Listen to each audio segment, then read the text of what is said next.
आज हम तमिलनाडु के चैप्टर नंबर 3 की बात करेंगे। जैसे कि आप सब जानते होंगे कि इससे पहले हमने एक चैप्टर पढ़ा था, जिस चैप्टर का नाम था हड़प्पा सभ्यता यानी कि सिंधु घाटी सभ्यता, हड़प्पन सिविलाइजेशन के बारे में पढ़ा। हड़प्पन सिविलाइजेशन में हमने उनकी राजनीति के बारे में, उनकी आर्थिक स्थिति के बारे में, उनकी सामाजिक स्थिति के बारे में हमने पढ़ा था। ये चैप्टर जो कि Tamil Nadu history class 11th NC study की जो स्टैंडर्ड की बुक है, उसका ये चैप्टर नंबर 3 है। और चैप्टर नंबर 3 का जो हमारा टॉपिक है, वो है वैदिक कल्चर। आप सब जानते होंगे कि वैदिक कल्चर जो है, ये हम लोगों को क्लास 6 की जो एनसीईआरटी थी, उसमें भी हमने पढ़ा था, लेकिन वहाँ पे कंप्लीट जानकारी हमें नहीं मिलती है। लेकिन इस टॉपिक को पढ़ने के बाद आपको वैदिक कल्चर के बारे में बार-बार पढ़ने की ज़रूरत नहीं पड़ेगी। यानी वैदिक संस्कृति के बारे में पढ़ेंगे। हम एक्चुअली बात कर रहे हैं वेदास के बारे में। आप सब जानते होंगे कि हमारे पास 4 वेदास हैं, जिसमें से पहली वेदा जो हमारे पास सबसे पुरानी वेदा है, वो है ऋग्वेदा। दूसरी जो वेदा आएगी हमारे पास, वो है सामवेदा। तीसरी जो हम वेदा पढ़ेंगे, वो है यजुर्वेदा। और जो हमारे पास चौथी वेदास है, वो है अथर्वा वेदा। यानी इस तरीके से हमारे पास 4 वेदास रहेंगी। लेकिन अगर आपको पता होगा कि सबसे पुरानी वेदों में से अगर हमारे पास कोई वेदा है, तो उसको हम ऋग्वेदा कहते हैं या सबसे पुरानी जो है। उसके बाद जो हमारे पास समवेदा है और फिर उसके बाद आपकी यजुर्वेदा है और अथर्वा वेदा। ये तीनों एक ही समय पे आई हैं, लेकिन ये वाली जो वेदा है, वो सबसे पहले आई है। और इसमें काफ़ी सारी जानकारी हमें समाज के बारे में भी मिली है। और कहा अगर हम देखें तो ये 2 हिस्सों में बँटा हुआ है। इसको हम कहते हैं ऋग्वेदा भाग 1 और 3 जो अलग वेदास हैं, उनके 3 अलग भाग हैं। तो ये तीसरे में आ जाएगा हमारे, ये यानी कि सेकंड पार्ट बन जाएगा। समझने की कोशिश कीजिएगा कि हम लोग इस पूरे अध्याय में वेदाओं के बारे में पढ़ेंगे और ये चैप्टर नंबर जो है वो 3rd है, वेदिकल्चर के बारे में। इससे पहले जो हमारा एक चैप्टर था जिसमें हमने एक टॉपिक पढ़ा था जिसको मैंने आपको हड़प्पन सभ्यता के बारे में पढ़ाया था। उस हड़प्पा सभ्यता के बारे में काफ़ी सारी जानकारी और उसमें एक टॉपिक हमने रोका। अब इसमें ह आप लोगों को पता है उसमें हम लोगों का एक टॉपिक जो रह गया था वो भी हम लोग मैं आपको कंप्लीट करवाऊँगा। लेकिन पहले उसमें एक्चुअली हम लोगों को ये पढ़ना था कि आखिर में हम लोगों को क्या पता चला उनके बारे में। इस पूरे टॉपिक में हम वेदाओं के बारे में बात करेंगे। आई होप आप समझ गए होंगे। पहले टॉपिक को सबसे पहले ये चीज़ होती है कि आगे हमें पढ़ना क्या है। चलें आगे बढ़ते हुए पढ़ेंगे इस टॉपिक में हम लोग क्या-क्या पढ़ने जा रहे हैं। सबसे पहली चीज़ इस टॉपिक में आप क्या पढ़ेंगे? कंटेंट क्या-क्या है इस पूरे टॉपिक में? हम लोग किन-किन चीज़ों के बारे में बात करेंगे, वो पहले करते हैं। सबसे पहले बात करेंगे हम आर्यन की। आर्यन कब आए? और आर्यन के बारे में कहा जाता है कि आखिर इनका घर कौन-सा था? देखिए, आप इसको ना माइंड मैप बनाना पड़ेगा। यहाँ पे भी माइंड मैप का बहुत बड़ा काम होगा, जो पिछले टॉपिक में भी मैंने आपको बताया था कि हर टॉपिक का आपको एक माइंड मैप बनाना पड़ेगा और माइंड मैप आपको क्या हेल्प करेगा कि आपको काफ़ी समय तक वो याद रहने वाला है। अच्छा, टॉपिक पूरा जो चैप्टर है, वो क्या-क्या बताएगा हमें? सबसे पहले बताएगा कि आर्यन कब आए और कहाँ से आए? इसके बारे में काफ़ी सारे लोगों ने अपनी-अपनी और जो है सुझाव दिए और अपना वही है कि हड़प्पा जैसे पूरी तरह हमें जानकारी नहीं मिलती है, तो इसके बारे में भी उन्होंने काफ़ी अलग-अलग हमें जानकारी दी।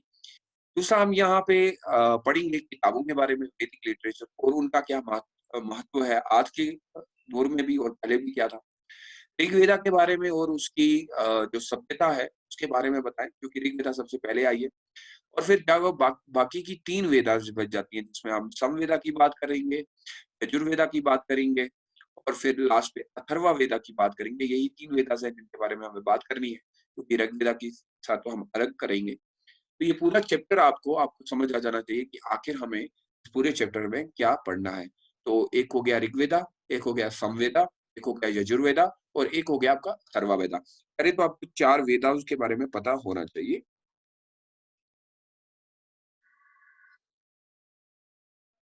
देखिए, वेदा जो है ये टॉपिक जो चैप्टर हमें दिया गया है, ये बहुत ही महत्वपूर्ण चैप्टर है। अगर आप देखेंगे हर साल यूपीएससी इस टॉपिक से हमें प्रश्न पूछता ही पूछता है। हमें एक अच्छी खासी जानकारी रखनी चाहिए कि आखिर इसमें से कैसे टॉपिक आते हैं।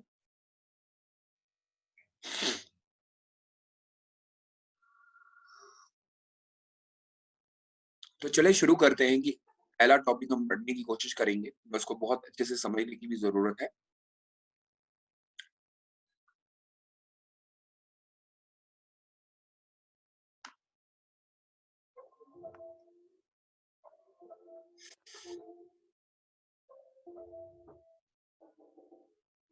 तो पहला टॉपिक जो रहेगा हमारा वो किस तरीके से रहेगा उसको हम ले लेते हैं। जी,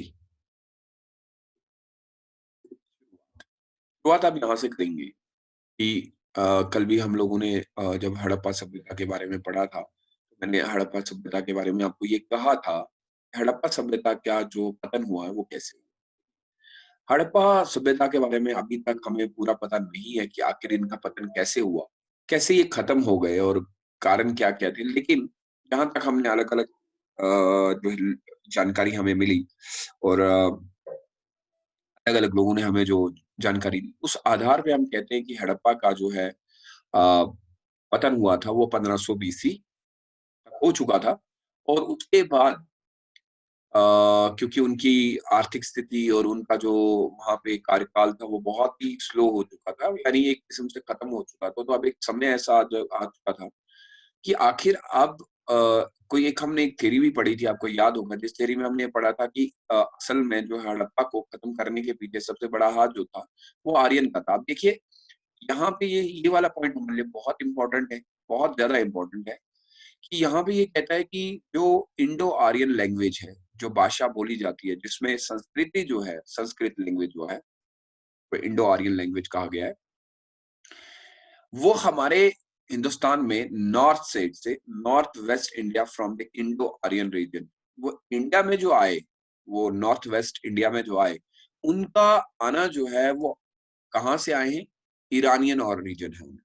यानी कि बहुत सारे अलग-अलग लोग अलग-अलग बताते हैं। कोई कहता है कि वो कहीं और से आए थे, कोई कहता है कि एशिया से ही थे, कोई कहता है कि ईरान से आए थे। तो हम मान के चलते हैं कि आर्यन लोग ईरान से आए थे और फिर वो दक्षिण भारत में जो है बस गए और उन्होंने यहाँ पे एक अपनी सभ्यता जोड़ी और बहुत अच्छे से उन्होंने, लेकिन अब सवाल यहाँ पे बनता है, इसका मतलब ये है कि हड़प्पा सभ्यता के खत्म होने के बाद ही हड़प्पा सभ्यता खत्म होने के बाद ही क्या आर्यन लोग ही थे वो जिन्होंने हड़प्पा सभ्यता को खत्म किया? अब मैंने कल भी इसके बारे में बताया था कि हमें पूरा पता नहीं है, लेकिन हम बता सकते हैं कि उत्तर से, जैसे नॉर्थ में उत्तर ले लें, उत्तर साइड से आए और फिर उत्तर साइड में ही बस भी गए, लेकिन ईरान से आए। लेकिन इनिशियली अगर आप देखेंगे, पहले-पहले ही अगर आप देखेंगे, कुछ लोग कहते हैं कि वो लोग छोटे-छोटे मतलब ग्रुप में जो है वो आए नॉर्थ वेस्टर्न माउंटेन। अब देखें ये यानी कि पहाड़ों से आए हैं और पहाड़ों के उत्तर साइड से, हिंदुस्तान के उत्तर साइड से, नॉर्थ वेस्ट साइड से जो है हिंदुस्तान में आके बसने लगे और छोटे-छोटे एक ट्राइब की तरह लोग थे, वो वहाँ से आए और इस तरीके से यहाँ बस गए। लेकिन अभी देखिए क्लियर पता नहीं है कि वो आए कहाँ से थे, बेसिकली उनका ओरिजिन क्या था? ये अभी तक डिबेटेबल है, अभी तक इस पे बातचीत हो रही है। लेकिन हम ये कहते हैं कि चलिए मान लेते हैं कि वो यहाँ से आए थे। इनिशियली अगर सेटलमेंट अगर उनकी देखें, पहले कहाँ बसे वो? नॉर्थ वेस्ट में और प्लेन एरिया पंजाब में, यहाँ पे उन्होंने अपना जो है स्थापित किया एरिया जहाँ पे वो बसने लगे। अब नॉर्थ की बात कर रहा हूँ, यानी कि उत्तर और खासकर जब भी बात की जाती है तो हमें पूरा पता नहीं है, तो हम लोग भी अंदाज़े पे इसको ले लेते हैं कि सोच लेते हैं कि हो सकता है उत्तर पश्चिमी पहाड़ों से होके वो, उत्तर पश्चिमी पहाड़ों से होके जो है वो हिंदुस्तान में दाखिल हुए और पंजाब के कुछ बालाई इलाकों में उन लोगों ने अपना जो है एक छोटा-सा समाज बनाया और फिर उसके बाद इन्होंने हड़प्पा सभ्यता को खत्म किया होगा। लेकिन ऐसा कहीं लिखा नहीं है कि क्लियर है कि क्या इन्होंने ही हड़प्पा को खत्म किया। लेकिन कुछ थ्योरीज़ हैं जो बताती है कि शायद इनकी हड़प्पा वालों के साथ झगड़ा हुआ और यही वो लोग हैं, आर्यन लोग हैं जिन्होंने हड़प्पा को खत्म किया। लेकिन कहा जाता है कि पहले जब उत्तर-पश्चिमी में ये जो है स्थापित तो किया है, लेकिन बाद में इन लोगों को लगा कि यहाँ पे हम लोगों को नहीं बसना चाहिए, तो फिर ये इंडो गैंजेटिक प्लेन्स की एरिया से, यानी वहाँ से चल के गैंजेटिक प्लेन की एरिया से, जहाँ पे प्लेन एरिया है, वहाँ पे बसना इन्होंने शुरू कर दिया। फिर कहा जाता है कि शुरुआत में ही ये लोग पशुपालन करते थे, कैटल कीपिंग लोग थे। ऐसा नहीं है कि बहुत ही बड़े उच्च घराने के थे। जैसे हड़प्पा के लोग पशुपालन करते थे, ये भी वही करते थे। और मेनली पेस्चर्स वगैरह ढूँढते, जैसे हमने एक पढ़ा था कि हंटिंग वगैरह, आपको पता है कि हंटिंग करना और गैदरिंग करना जो काम होता है, तो इससे पहले भी मैंने आपको बताया था कि हड़प्पा के लोग ज़्यादातर क्या करते थे, ज़्यादातर शिकार वगैरह करते थे। और इसी तरीके से हम अगर आर्यन्स को भी देखें, अगर हम आर्यन्स को देखें तो ये पशुपालन लोग, पशुपालन यानी कि इनका जो गुज़र होता था, चरागाह जिसे बोला जाता है। तो पैस्चर कहते हैं, चरागाह, यानी वो एरिया ये ढूँढते थे जहाँ पे ये अपने जो इनके पशुपालन जानवर होते थे, उनके लिए एक ऐसा एरिया जहाँ घास वगैरह हो, जहाँ पे अपने पशुपालन अच्छे से कर पाएँ। लेकिन कहा ये अभी सिर्फ़ कहानी चल रही है कि आए कहाँ से? संस्कृत बोलते थे, कोई कहता है पश्चिमी उत्तर से आए, फिर वहीं पे गए, फिर प्लेन एरिया ढूँढा, फिर पशुपालन करते थे। कहा जाता है कि 6वीं शताब्दी में उन्होंने पूरे पश्चिमी जो हिंदुस्तान है, उसको अपने घेरे में ले लिया, और यहाँ पे which was referred to as Aryavarta, और इसी समय को जो ये इन्होंने एरिया है, इसको आर्यवर्ता कहा जाता है। वेरी, वेरी इम्पोर्टेंट, याद रखिए। अब जब इन्होंने अ, पूरा हिंदुस्तान नहीं कहूँगा, नॉर्थ इंडिया में जब इन लोगों ने, अब देखिए यहाँ ये शब्द जो है ना, ये प्री के लिए गया है। नॉर्थ इंडिया जब इन्होंने कवर कर लिया, कन्कर्ड कर लिया, जिसको हम कहते हैं कि उसके ऊपर इन्होंने अपना जो है एरिया जमा लिया, यानी कि उत्तर भारत जब इन्होंने पूरा अपने साम्राज्य बना लिया, उत्तर भारत, तो हम ये कि इस जब याद रखिएगा, अब यूपीएससी प्री में आपसे पूछेगा, जब उत्तर भारत में आर्यन लोगों ने अपना एक बहुत ही विशाल साम्राज्य खड़ा किया, उसको क्या कहा जाता है? उसको कहा जाता है आर्यवर्ता। आर्यवर्ता मीन्स आर्यन लोगों के अंदर चला गया।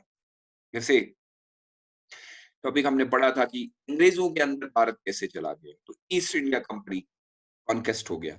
तो जब आर्यन लोगों ने उत्तरी भारत के ऊपर अपना विशाल साम्राज्य स्थापित किया, उसको क्या कहा जाता है? उत्तरी या कह रहा हूं, तो उसको आर्यवर्ता कहा जाता है। आर्य लोगों के जो है हाथ में चला गया। ये समय वो था जब 1500 बीसी में, अब मैंने ऊपर बताया था 1500 बीसी में जो है हड़प्पा सभ्यता जो है वो खत्म भी हो गई। लेके 600 बीसी तक इन लोगों ने जो है अपना समाज जो है वो स्थापित किया, और हम लोगों को उस फेज को, यानी कि उस समय को हम कहते हैं अर्ली वैदिक पीरियड या ऋग वैदिक पीरियड। पहला जो इनका समय रहा है उसको ऋग वैदिक पीरियड, जो कि चला 1500 से लेके 1000, यानी यहाँ से 1500 से 600 तो पूरा समय चला है, लेकिन 1500 से लेके 1000 तक ऋग काल चला। फिर लेटर जो है वो 1000 से लेके 600 से तक चला, जिसको हमने लेटर वैदिक पीरियड का नाम दे दिया। तो अब यहाँ पे हम लोग बात करेंगे किताबों के ऊपर। यहाँ पे आपके लिए जो है वो एक माइंड मैप भी क्रिएट हो जाएगा। आपको याद रखना पड़ेगा कि किस तरीके से इन्होंने अपना एक बड़ा साम्राज्य बना दिया, किस तरीके से शब्द आपको याद रखने पड़ेंगे, उत्तरी भारत को किस तरीके से इन्होंने कह दिया, तो ये हमारे लिए बहुत इम्पोर्टेंट हो जाएगा। कहा जाता है कि आखिर इन्होंने शुरुआत किस तरीके से की। देखें, अब आप क्योंकि हड़प्पा को साथ लेके चल रहे हैं, हड़प्पा खत्म हो चुका है, अब ये लोग आए।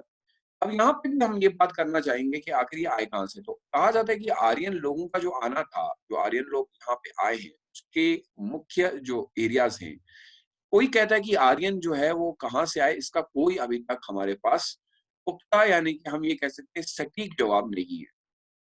क्लियर कै उसके पीछे कारण है। बहुत सारे अलग-अलग लोग अलग-अलग जानकारी देते हैं। मतलब ये देखें, ये विद्वान जो लोग हैं वो कहते हैं कि बेसिकली जो आर्यन लोग आए हैं, उनका जो घर था जहाँ से वो आए हैं, वो अभी तक किसी को पता नहीं चला। लेकिन फिर भी हम कहते थे कुछ जो है स्कॉलर्स, यानी कि विद्वान लोगों ने ये कहा कि ये आर्टिक रीजन से आए। यानी आर्टिक रीजन बहुत ही ठंडा वगैरह रहता है, वहाँ से आए। कुछ कहते हैं कि नहीं, नहीं ये जर्मनी से आए थे। जर्मनी भी बहुत ही विशाल एक आज देखते हैं आप बन चुका है। कुछ कहते हैं कि नहीं, नहीं, नहीं ऐसा नहीं है। ये एशियन लोग ही थे यानी कि अपने ही इर्द-गिर्द में जो हड़प्पा के साथ जो जुड़ता हुआ एरिया था उन्हीं से आए। कुछ कहते हैं कि नहीं ये रशिया से आए। अब देखिए ये वाली बात जो है ये यूपीएससी पूछेगा। अब ये अब ये कहना कि सर इसमें से एक बताइए जो सही है, तो हम ये मान के चलते हैं कि ये सारी चीज़ें जो है विद्वानों ने दी है, जब तक ये पूरा क्लियर नहीं होगा, तब तक आपको भी इसी तरीके से अपना उत्तर लिखना पड़ेगा कि हमारे पास अलग-अलग जानकारी है और अलग-अलग जानकारी में अलग-अलग बातें सामने आ रही है कि आखिर ये लोग कहाँ से आए। लेकिन हमारे लिए यहाँ पे एक हिंदुस्तानी, जिसने इनके बारे में काफ़ी सारी जानकारी हमें दी और उन्होंने बहुत कुछ उसके बारे में लिखा, उनका नाम था बाल गंगाधर तिलक। अब बाल गंगाधर तिलक के बारे में आप जानते होंगे, बाल गंगाधर तिलक ने हिंदुस्तान की आज़ादी में बहुत ही बड़ा योगदान किया है। सबसे पहले तो बाल गंगाधर तिलक को आप याद रखेंगे क्योंकि ये एक्सट्रीमिस्ट हैं, यानी कि गर्म दल से जो है इनका संबंध था। दूसरा इन्होंने एक इंडिया में होम रूल लीग मूवमेंट चलाई थी, एनी बेसेंट के साथ मिलके। इनको 6 साल की जेल भी हुई है। इन्होंने कहा था कि आर्यन जो आए हैं ना, वो आर्कटिक रीजन से आए हैं, ठीक है? और ऑन एस्ट्रोनॉमिकल कैलकुलेशन करके पूरा जो हमारा वो कहते हैं कि मुझे ये लगता है कि ये वाक़ई में आर्कटिक रीजन से ही आए हैं। अब बाल गंगाधर तिलक की बात हम क्यों यहाँ पे लेते हैं क्योंकि हिंदुस्तानी है तो शायद मे बी उन लोगों उनको कुछ लगा होगा और आर्कटिक रीजन से आने का मतलब है कि इनके पास काफ़ी सारी आर्कटिक रीजन जो है, काफ़ी सारी जानकारी पहले ही थी क्योंकि ये बहुत कुछ चीज़ें जानते थे और इधर आके इन लोगों ने जो है अब आर्कटिक रीजन अगर आप देखेंगे तो ये आपको कहाँ पे मिल जाएगा, बहुत सारे एरियाज़ इसमें इंक्लूड हो जाएँगे और ये north most part of the earth के साइड से आए हैं। और इनके मुताबिक आर्कटिक रीजन जैसे कि पानी वगैरह फ़िनलैंड एरिया जो हो गया अपना, नॉर्दर्न कनाडा साइड वहाँ से जो है इनका जो है संबंध है। ये एक बाल गंगाधर तिलक कहते हैं। लेकिन ये कहना कि सर ये सही कह रहे हैं, तो ये हम नहीं मानते। लेकिन कुछ लोग जो हैं, कुछ विद्वान कहते हैं कि इनका आना जो था, ये रशिया से आए हैं। और ये वाला जो रशिया वाला कांसेप्ट है, ये बहुत सारे हिस्टोरियन मानते हैं ये सही है। बाल गंगाधर की जो दी गई जानकारी है, उसको उतना वो सटीक नहीं मानते। लेकिन जो लोग कहते हैं कि रशिया से आए, तो वो बहुत सारे बोलते हैं कि हाँ, हो सकता है कि ये रशिया से आए होंगे। आर्यन जो है वो हम ये कह सकते हैं, अब हमें ये लगता है, मान लो बहुत सारे एशिया से भी आए होंगे और यूरोप से भी आए होंगे। फिर जब आए, तो वो कुछ लोग यूरोप में भी बस गए और कुछ लोग एशिया में बस गए। इंडिया में उनका आना जो हुआ है, उनकी जो डेट है, यानी इंडिया में वो कब आए, तो इंडिया में वो आए 1520। ये तब का समय है जब हिंदुस्तान में हड़प्पा सभ्यता का पतन हो रहा था और फिर इनको हमने नाम दिया इंडो, इंडो मीन्स हिंदुस्तानी आर्यन। और ये लोग जो उस समय भाषा बोलते थे, उसको इंडो आर्यन लैंग्वेज संस्कृत कहा जाता था। उनकी भाषा भी अलग ही थी। तो इस तरीके से इनकी शुरुआत हो गई। अब सवाल ये बनता है कि यूपीएससी आपको पूछेगा कि आखिर ये लोग आए कहाँ से थे? तो आप हर चीज़ बता सकते हैं इसमें और तब जाके आपको लगेगा कि आपका उत्तर सही हुआ। एक चीज़ नहीं बता सकते कि बाल गंगाधर आपको हर एक चीज़ मेंशन करनी पड़ेगी कि आखिर यूपीएससी आखिर हमारे जो विद्वान लोग हैं वो हमें क्या कहते हैं। तो विद्वान लोगों की बात मान के हम चलते हैं तो ये अलग-अलग रीजन से आए थे और इन्होंने काफ़ी जो है डेवलपमेंट भी की और शायद यही कारण हुआ कि इन्होंने लड़ाइयाँ की हैं हड़प्पा सभ्यता के साथ, जो कि बहुत सारे विद्वान कहते हैं। हो सकता है, लेकिन पूरी जानकारी इसके बारे में नहीं है। आगे सवाल आता है कि इनके आने से क्या शुरुआत होती है? इनके आने से शुरुआत वैदिक काल की होगी, यानी वैदिक किताबों का जो समय था, वो चलने लगा। वैदिक लिटरेचर। अब वैदिक काल जो है, वो आप देखेंगे तो वैदिक के बारे में वैसे वैदिक लिटरेचर के बारे में तो आप सब जानते ही होंगे।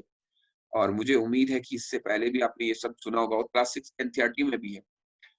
तो वैदिक साहित्य जो किताबें हमारे पास थी, साहित्य होता है लिटरेचर। ये वैदिक साहित्य जो है, वो ज़रा देख लेते हैं क्या है। कहा जाता है कि पहले एक शब्द आप क्लियर कर लो। अब शब्द ये क्लियर करना है हमें कि आखिर वैदिक शब्द आया कहाँ से? पहले तो हमें ये पता होना है। देखिए वेदा, वेदा, वेदा का शब्द जो है वो लिया गया है विद से। विद का मतलब होता है, हमें एक-एक शब्द लेना पड़ता है। अ, जानकारी प्राप्त करने को वेदा बोला जाता है, लेकिन उसमें जो पहला शब्द इस्तेमाल होता है वो विद होता है। विद का मतलब होता है जानकारी प्राप्त करना, फिर से बता रहा हूँ। अब आपको ये लिखना पड़ेगा विद, हिंदी में भी लिखेंगे, जानकारी प्राप्त करना, जानना, किसी चीज़ के बारे में जानने को विद कहा जाता है। अगर हम और इसको थोड़ा-सा अच्छे से भी समझने की कोशिश करें, वेदा का मतलब हम कहते हैं, कौन-सी जानकारी प्राप्त करना? Superior knowledge. वो वो साहित्य जो सही ढंग से सही हो और हमें फ़ायदा दे। सुपीरियर सबसे आला तरीन जो जानकारी है, उसको हम वेदा बोलते हैं। हमारे पास कुल 4 वेदा हैं। पहली ऋग्वेदा है, दूसरी यजुर्वेदा है, फिर तीसरी सामवेदा है और चौथी हमारे पास अथर्ववेदा है। जो सबसे पुरानी वेदा है, पुरानी जो सबसे पुरानी वेदा हमारे पास लिखी गई है, उसको हम ऋग्वेदा कहते हैं और ये कहा जाता है कि 4 किताबों में सबसे पुरानी किताब जो है वो ऋग्वेदा है। तो 1028 जो है वो हमारे पास हिम्स से लिखी है। अब देखिए इतनी पुरानी जानकारी हम लोगों को कहाँ से मिलती है? वेदा से मिलती है। आज भी अगर आप देखेंगे तो वेदास जो हमारे पास है भजन जो हमें यहाँ देखने को मिले, सबसे ज्यादा भजन जो है वो आपको वेदा से ऋग्वेदा से देखने को मिलेगी, याद रखिएगा। ऋग्वेदा में आपको क्या मिलते हैं? भजन मिलते हैं और उस समय जो भजनों का आज भी बहुत सारा इस्तेमाल किया जाता है।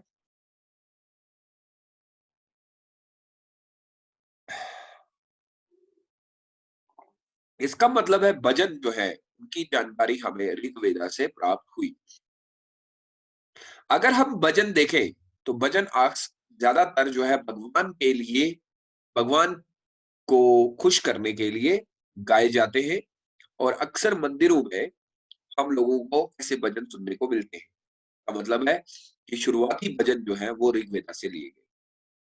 अब देखिएगा वेदा का शब्द का मतलब ही मैंने कहा था, वेदा का मतलब होता है सत्य, साहित्य या हम ये कह सकते हैं कि एक उच्च दर्जे का साहित्य या ऋग्वेदा का मतलब होता है सही जानकारी प्राप्त करना। अब ये खुद कह रहा है कि ऋग्वेदा में जो हमें जानकारी मिलती है, वो हमें भजनों के बारे में मिलती है और ये कुल मिला के 1028 भजनों के बारे में हमें पता चलता है और इन भजनों का इस्तेमाल मंदिरों में किया जाता था, जहाँ पे वो अपने भगवान को या भगवान एक नहीं, बहुत सारे भगवानों को खुश करने के लिए गाते थे। उसके बाद हमारे पास है यजुर्वेदा, जो अगली किताब आती है। कहा जाता है कि ये वो किताब है जिसमें हमें सैक्रिफाइस के बारे में बताया गया है। देखिए ये इंपॉर्टेंट है। यजुर्वेदा जो है, इसमें पूरी जानकारी दी गई है कि किस तरीके से हम लोगों को बलिदान देना है। देखिए बलिदान का मतलब क्या हो सकता है? अब मैं जब बलिदान बोल रहा हूँ, बलिदान का मतलब क्या होगा भाई? अब यहाँ पे आपके लिए इंपॉर्टेंट हो जाए। अब देखिए, यहाँ पे हम लोगों के लिए ये जानना बहुत ज़रूरी है कि यजुर्वेदा जो है, आप एक एक वेदा के बारे में जानें, क्योंकि लिखने के समय आपको बताना पड़ेगा। यजुर्वेदा जो है वो हमें जानकारी देती है बलिदान के बारे में और जो हमारी ऋग्वेदा है वो हमें भजन के बारे में जानकारी देती है। जहाँ तक हम समवेदा को पढ़ पाते हैं और समवेदा की जानकारी हमें मिलती है, समवेदा हमें किस चीज़ के बारे में जानकारी देगा, तो ये भी इम्पोर्टेंट हो जाएगा। देखिए समवेदा जो है, ये भी हमें चांटिंग ड्यूरिंग सैक्रिफाइस, जो बलिदान देने के समय आपको बोलना पड़ता है, जो हमें उस समय श्लोक हमें बोलने पड़ते हैं, चांटिंग करनी पड़ती है, उसको उसके बारे में हमें जानकारी जो है वो समवेदा से। समवेदा के बारे में एक और चीज़ भी बता देता हूँ। ये जो हमारी जिसको हम जप बोलते हैं, जप, हिंदी में इसको जप बोला जाता है चांटिंग को, मैं लिख देता हूँ। और इससे हमारे गीत-संगीत के बारे में भी हमें समवेदा से ही जानकारी मिलती है। इंडियन म्यूज़िक जो है हमारा वो यहीं से निकला है, ठीक है? तो यजुर्वेदा के समय समवेदा का भी इस्तेमाल होता ही होता है। अथर्ववेदा हमें जानकारी देती है रिचुअल्स के, यानी कि कैसे रहना चाहिए, किस तरीके से समाज में रहना चाहिए, क्या करना चाहिए हमारा, हम लोगों को लोगों के लिए क्या रिचुअल्स क्या-क्या होते हैं, मतलब भगवान को किस तरीके से खुश किया जा सकता है, के बारे में हम लोगों को जानकारी जो है, वो हमें अथर्ववेदा वेदा देती है। यानी हर एक वेदा का अपना-अपना काम है। ऐसा नहीं है, आपको एग्ज़ाम के टाइम पे पता होना चाहिए कि हर वेदा जो है, वो किस चीज़ के लिए जो है जानी जाती है। यानी रिचुअल्स में आप देखेंगे रस्म और रवाज जो होते हैं, उनके बारे में हमें जानकारी मिलती है। अब रस्म और रवाज क्या-क्या थे, वो भी पता होना चाहिए। अब देखिएगा, जब हम बात करते हैं रस्म और रवाज की, ठीक है? रस्म वगैरह जो होती है,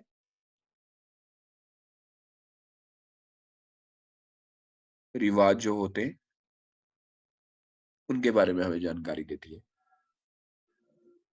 अगर हम वेदास की बात करें, हमारे पास इसके बिना भी और भी किताबें हैं, जैसे ब्राह्मण्स के लाइक द ब्राह्मण्स, फिर हमारे पास उपनिषद भी है, आर्यकास भी है और रामायण भी है, महाभारत भी है। लेकिन पहले हमारे पास वेदा है,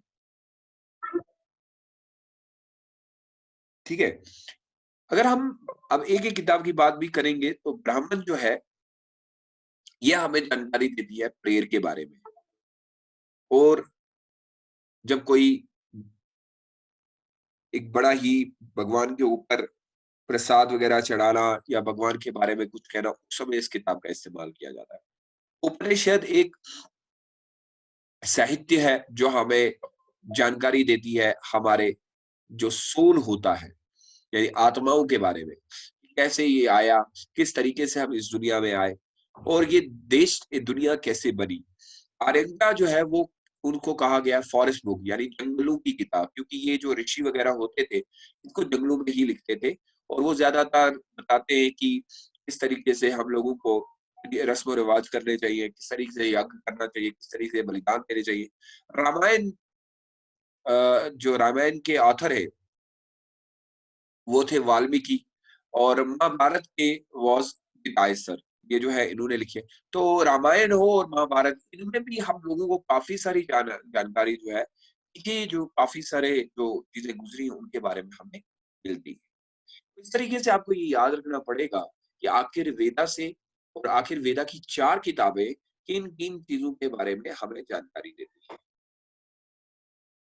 तो आप देखिए, इसका भी एक आप लोगों को एक माइंड मैप क्रिएट करना पड़ेगा और माइंड मैप से क्या फ़ायदा होगा भाई, कि आपको याद रहने की कोशिश होगी, क्योंकि कल एग्ज़ाम में आपको ज़रूरी पता होना चाहिए कि हर एक किताब की क्या ज़रूरत है और क्यों, किस चीज़ के लिए इस्तेमाल की जाए। ठीक है? एक तो ओरिजिन आपको पता होना चाहिए, यानी इनका आना कैसे हुआ, किस तरीके से इन्होंने ये शुरुआत की, हड़प्पा को कैसे खत्म किया, फिर इनका ओरिजिन क्या था, बहुत सारे लोग अलग-अलग इनके बारे में जानकारी देते हैं और फिर वैदिक लिटरेचर के बारे में आपको पता होना चाहिए। सबसे पहले हम ऋग्वेदा के बारे में एक-एक करके पढ़ने की कोशिश करेंगे,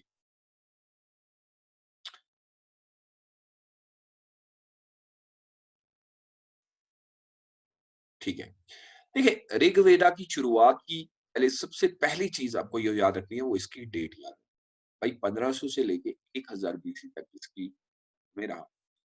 ऋग्वेदा जो है, जो सबसे पहली वेदा है, वो आर्यन के द्वारा जो दी गई, उन्होंने उस समय जो पहले ऋग्वेदा की जब जानकारी हमें मिली, उस समय आर्यन लोग जो है, वो इंडस यानी सिंधु घाटी सभ्यता के इर्द-गिर्द ही रहते थे, जब ये लिखी गई है। ऋग्वेदा को जो है सप्त सिंधु, सप्त ये याद है, सप्त सिंधु याद रखिएगा, भी कहा जाता है। ऋग्वेदा का जो दूसरा नाम है, तो सप्त सिंधु भी कहा जाता है। सिंधु का मतलब, या फिर लैंड ऑफ सेवन रिवर, यानी कि 7 हमारी जो रिवर्स वगैरह होती थी, वो नाम दिया गया है, यानी नालियाँ 7, जिसमें से 5 जो हैं पंजाब, 5 रिवर्स ऑफ पंजाब, जिनमें से जिनका नाम है झेलम हो गई, चेनाब हो गया, रावी होगी, बेस होगी, सतलुज होगी और उसके साथ इंडस एंड सरस्वती। तो 5 और 2 7, तो ये 5 7 यानी कि नदियों की कहानी है। ऋग्वेदा की बात कर रहा हूँ।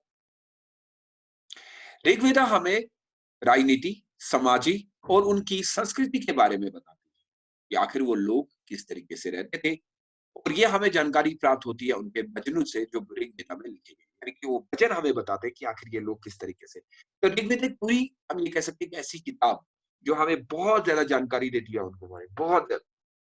सोचें अगर ऋग्वेदा ना होती तो हमारे पास ये जानकारी ही ना होती। आइए एक-एक करके पढ़ते हैं कि पहले हमें ये राजनीति के बारे में क्या-क्या जानकारी देती है। राजनीति के बारे में अगर आप देखेंगे, यानी राजनीति में ये कहा जाता है, यहाँ पे रा ऋग्वेदा के मुताबिक सबसे पहला राजनीति का जो उल्लेख हमें मिलता है, यानी कहा जाता है कि जो राजनीति शुरुआत हुई वहाँ पे, वो कुल्ला से हुई। कुल्ला आप शब्द याद रखें, कुल्ला को कहा जाता है फैमिली, यानी आपकी जो शुरुआत होती है वो फैमिली से। बहुत सारे अगर आप यूरोपियन देखेंगे तो वो भी मानते हैं कि जो स्टेट बनी, जो देश बने वो फैमिली से ही बने।